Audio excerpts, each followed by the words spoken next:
penjelasan tafsir dari dua ayat yang kita telah bacakan tadi, ayat yang ke-151 dan 152 dari surat Al-Baqarah.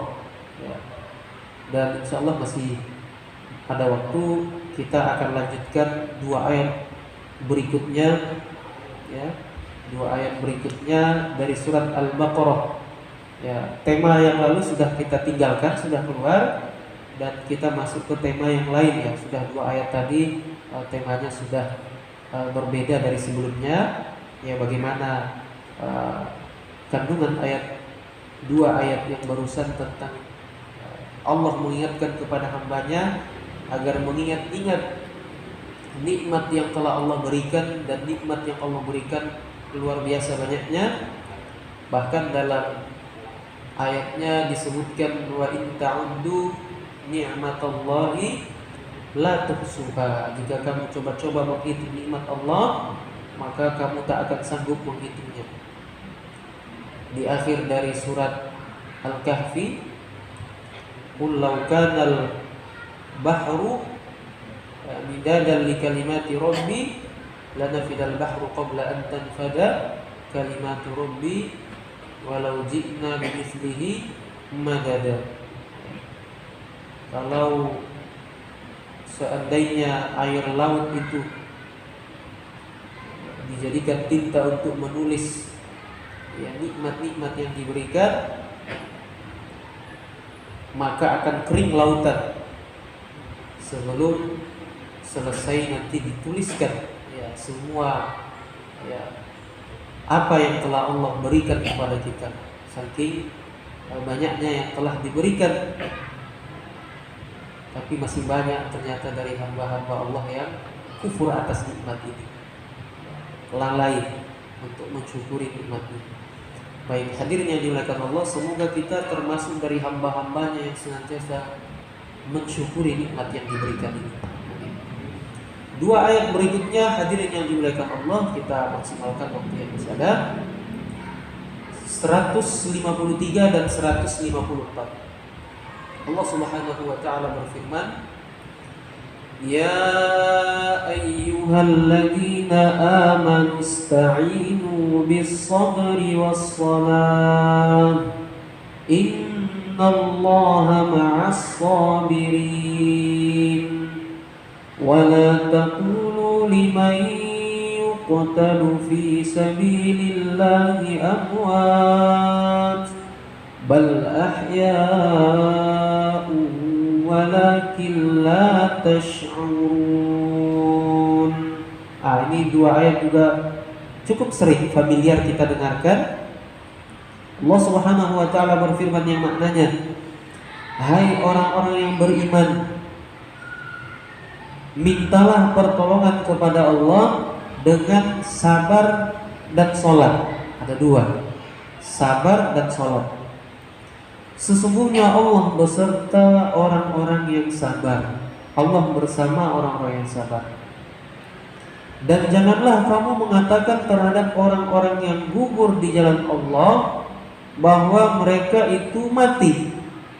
Bahkan sebenarnya mereka itu hidup, tetapi kamu tidak menyadarinya. Ya, hadirnya dilakukan Allah, ada dua ayat. Setelah menyampaikan penjelasan tentang perintah bersyukur, ya, dua ayat tadi tentang bersyukur, Allah pun menjelaskan makna sabar dan bimbingan untuk memohon pertolongan melalui kesabaran dan sholat. Karena sesungguhnya seorang hamba itu ada kalanya ia mendapatkan nikmat kemudian mensyukurinya, dan sebaliknya. Jadi ada kalanya mendapatkan nikmat kemudian disyukuri, dan ada kalanya ditimpa bencana kemudian harus bersabar atas bencana itu. Dapat nikmat syukur, dapat musibah sabar. Ya. Makanya hadis yang banyak jalur dalam periwayatannya namun poinnya sama, sudah sering juga dibacakan. Ajaban lil mu'min la yaqdillahu lahu qada'an illa kana khairan lahu. Ini dalam satu riwayat. Riwayat yang lain, ajaban li amril mu'min inna amrahu kullahu khair. Sungguh menakjubkan urusan orang beriman itu, semua urusannya baik. Dalam riwayat ini Allah tidak menentukan satu hal melainkan baik bagi orang mukmin. In asobathu sarra fasyakara kana khairan lahu. Orang mukmin itu kalau mendapatkan kebahagiaan, mendapatkan kenikmatan, dia kemudian bersyukur, maka itu baik baginya, dia dapat pahala. Wa in asabathu dharra fasabara kana khairan lahu. Jika mendapatkan kesulitan, ya, kesusahan, masalah-masalah, kepelikan, lalu dia bersabar, maka baik baginya. Jadi semuanya baik. Ya. Dapat nikmat bersyukur, dapat ujian, dapat bencana, bersabar, semua baik. Tapi masalahnya ini kan ada dua pilihannya. Ya, kalau nikmat bersyukur, kalau bencana bersabar. Ada yang munculkan pilihan ketiga, kalau bencana marah-marah, ini tidak dapat apa-apa. Bencana atau musibah bersabar. Tapi sekarang orang munculkan pilihan ketiga, bencana marah-marah, ngomel-ngomel, nggak ada habisnya. Nanti 1 pekan setelahnya baru, oh ya bersabar lah, terlambat. Sudah berlalu 1 pekan, 1 bulan, habis 1 rumah dimarahin. Ini gara-gara kamu, sampai kucing yang tak ada urusan pun jadi korban ditendang misalnya. Pintu yang tak ada salahnya dihantam, didobrak. Nanti 1 minggu baru ya bersabarlah, terlambat. Sudah semuanya habis baru. Padahal bersabar itu sejak awal mula tertimpanya musibah langsung sabar. Itulah sabar. Karena kata Nabi, innamas sabru inda sadmatil ula. Sabar itu dimulai atau tepatnya itu ketika awal mula terkena. Tendang batu nggak sengaja, kaki kiri sakit, langsung di situ sabarnya, bukan sialan di batu dasar apa, batunya dia dilempar atau semua orang diseling gara-gara kamu, padahal nggak ada kaitannya. Baru setelah itu, astagfirullahaladzim. Bukan itu. Memang termasuk sebenarnya ya ada orang yang terkena musibah yang cukup berat, yaitu meninggalnya keluarga. Kalau laki-laki terkadang mampu, sanggup. Kebanyakan perempuan yang kadang menjerit sana sini sampai menjambak rambut dan sebagainya. Ini tidak boleh sebenarnya sampai berlebihan. Umumnya perempuan yang demikian. Kalau laki-laki ya terkadang masih bisa menahan. Ya apalagi misalkan kalau perempuan meninggal suaminya, kesedihannya sampai lama betul. Sedih sih tidak masalah ya. Itu hal yang fitrahnya manusia bersedih, namun jangan sampai lupa diri sehingga betul-betul tidak ada sabarnya. Kalau laki-laki aman aja, cuma jangan kepikiran kalau meninggal kan bisa cari lagi, jangan begini. Enggak, jangan, tetap dia harus ada sedihnya. Cuma ada juga yang kesannya kurang baik, mohon maaf. Cukup berapa hari dari meninggalnya daripada orang yang imannya rendah. Semakin tinggi imannya, maka ujiannya pun akan semakin berat, semakin tinggi. Tapi harus diingat juga, semakin berat ujiannya, maka semakin besar pahalanya jika dia bersabar dibanding yang ujiannya ringan dan dia bersabar. Jadi ada 2 orang sama-sama tertimpa musibah, yang satu berat ujian musibahnya, yang satu ringan, tapi sama-sama bersabar, maka tentu yang berat ujiannya akan lebih besar pahalanya daripada yang ringan ujiannya. Karena kata Nabi, inna izomal jaza ma'a izomil bala. Kata Nabi, sesungguhnya balasan pahala sabarmu itu seberbanding lurus dengan besarnya ujian yang menimpa diri. Jadi untuk menghibur diri ya, untuk kemudian kita berhusnuzon, harus diingat baik-baik ini. Jangan ketika mendapat musibah yang berat kita bilang Allah nggak adil. Kenapa tetanggaku selalu ringan aja cobaannya, kok saya berat terus? Tapi yang diingat, berarti Allah ingin memberiku pahala yang besar melalui ujian yang berat ini. Ketika aku bersabar, maka besar pula yang aku dapat. Harusnya berpikirannya ke situ, jangan malah kok saya terus ya yang berat ya. Sampai-sampai ada orang yang memang sial dia itu, dikit-dikit kena musibah, musibahnya tak main-main lagi. baru aja meninggal anaknya, meninggal lagi ibunya, meninggal lagi. Loh, itu kan takdir Allah. Ada yang begini, Pak. Sampai ada komentar gini. Jadi ada di antara warga yang mungkin beruntung meninggal dia. Sial memang dia. Baru aja meninggal istrinya, meninggal lagi ibu. Lah, memangnya dia mau? Dia nggak mau. Itu adalah takdir, ya, ujian untuk dia. Nah, kita jangan kemudian berkata justru dengan ujian yang berat bisa jadi itu pertanda imannya tinggi. Lah yang ngomong tadi tidak pernah dapat ujian-ujian berat, berarti memang ya sesuailah kadar keimanannya. Makanya ya kata Nabi dalam hadis yang lain, ya, wa yubtala rajulu ala hasabi dini, atau utulia rajulu ala hasabi dini. Seorang itu diuji sesuai dengan tingkat agamanya, keimanannya. In kana fi dinihi riqqah, ya, in kana fi dinihi sulba ishtadda bala'u. Apa kata Nabi? Kalau memang agamanya kuat, agamanya tinggi, imannya tinggi, ishtadda bala'u, ujiannya juga akan semakin berat.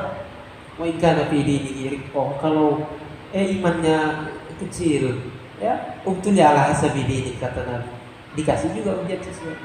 Nah, jadi semakin berat ujian, semakin tinggi iman, semakin berat ujiannya.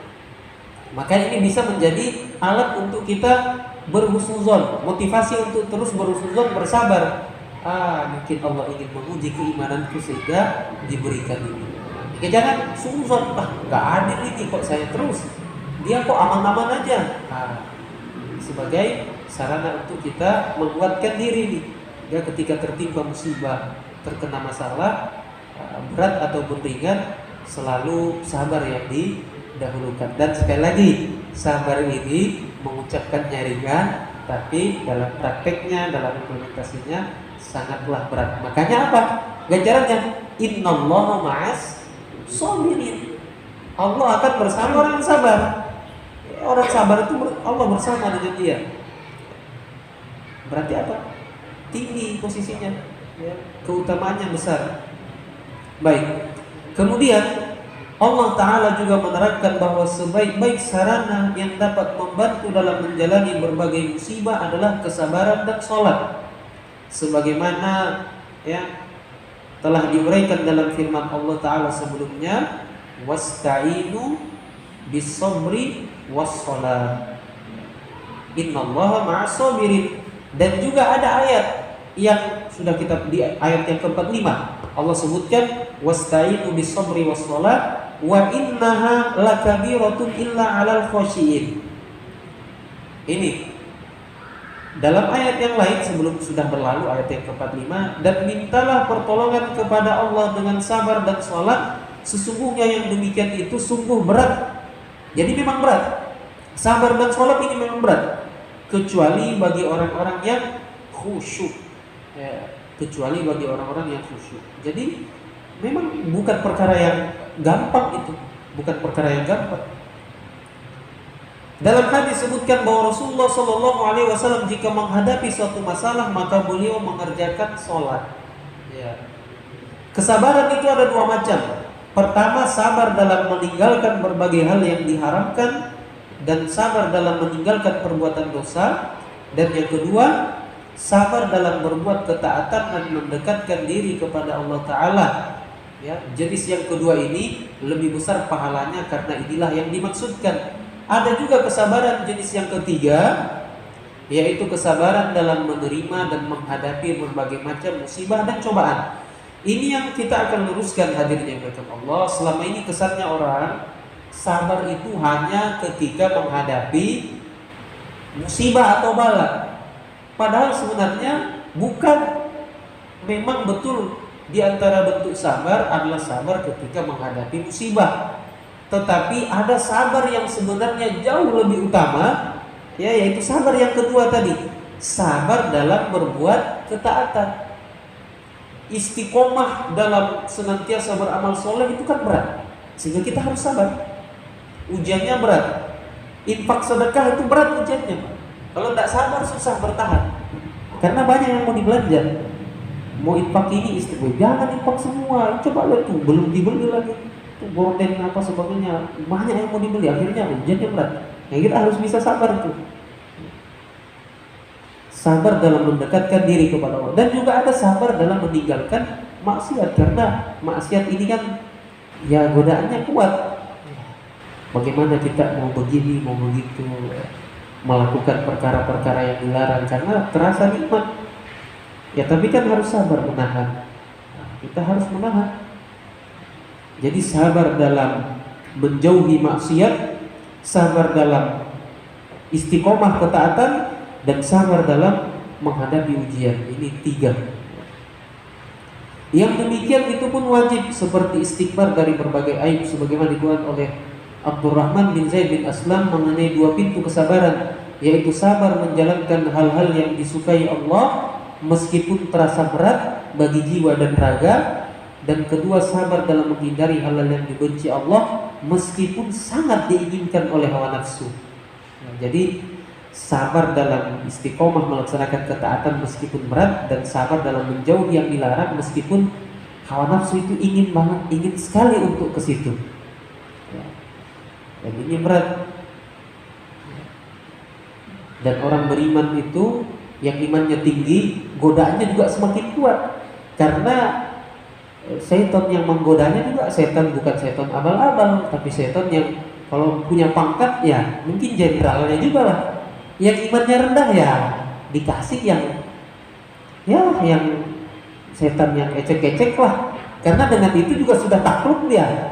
Tapi kalau orang imannya tinggi dikasih yang abal-abal kan takluk setannya, jadi dikasih juga yang tinggi, jadi makin berat juga ujiannya.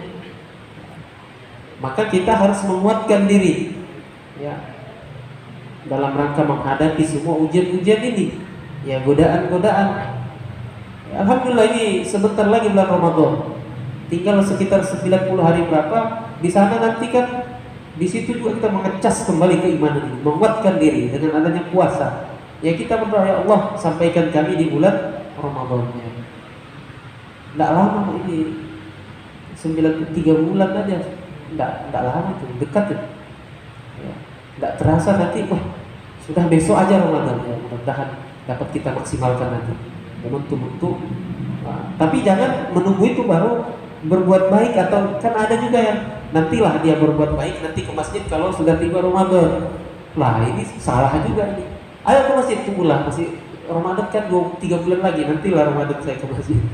Enggak, iya kalau sampai Ramadan. Kalau enggak sampai Ramadan usianya kan masalah juga.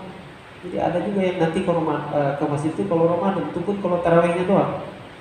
Isyanya enggak di masjid, nanti tarawihnya baru ada. Ada juga yang gitu. Jadi wajibnya enggak dipenuhi, sunnahnya barulah terbalik.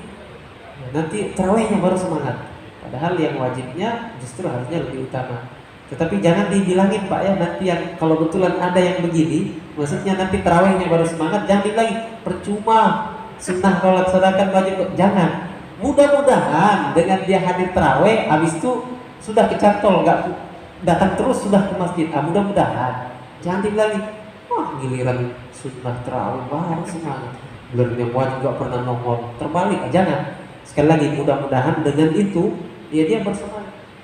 Karena orang yang belum istiqomah dengan yang wajib, jangan kemudian tidak mau sama sekali melakukan yang sunnah.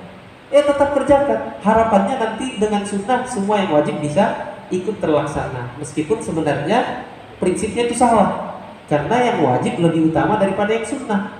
Cuma jangan kemudian dengan begitu dia tidak mau kerjakan yang sunnah.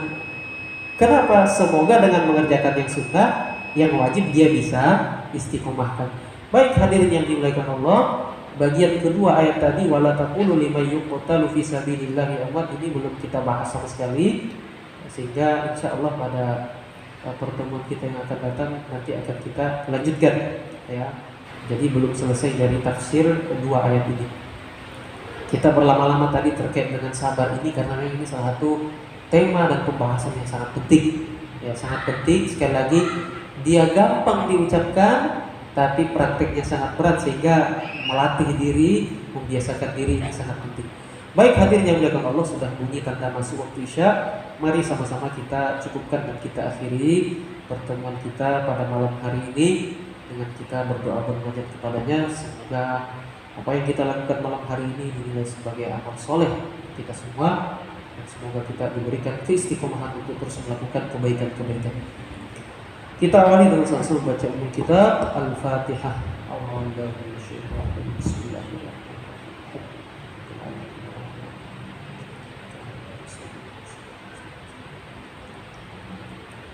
الحمد لله رب العالمين حمد الشاكرين حمد الناعمين حمدا يوافي نعمه ويكافئ مزيدا. يا ربنا لك الحمد كما ينبغي لجلال وجهك الكريم وعظيم سلطانك. يا مقلب القلوب ثبت قلوبنا على دينك. اللهم أرنا الحق حقا وارزقنا اتباعه وأرنا الباطل باطلا وارزقنا اجتنابه.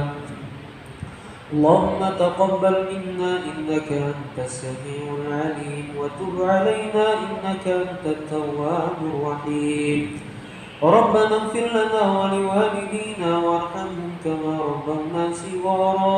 ربنا آتنا في الدنيا حسنة وفي الآخرة حسنة وقنا عذاب النار. وصل اللهم على سيدنا محمد وعلى آله وصحبه وسلم. سبحان ربك رب العزة عما يصفون وسلام على المرسلين والحمد لله رب العالمين. سبحانك اللهم وبحمدك أشهد أن لا إله إلا أنت أستغفرك وأتوب إليك. Mohon maaf jika ada hal yang kurang berkenan. Wassalamualaikum warahmatullahi wabarakatuh.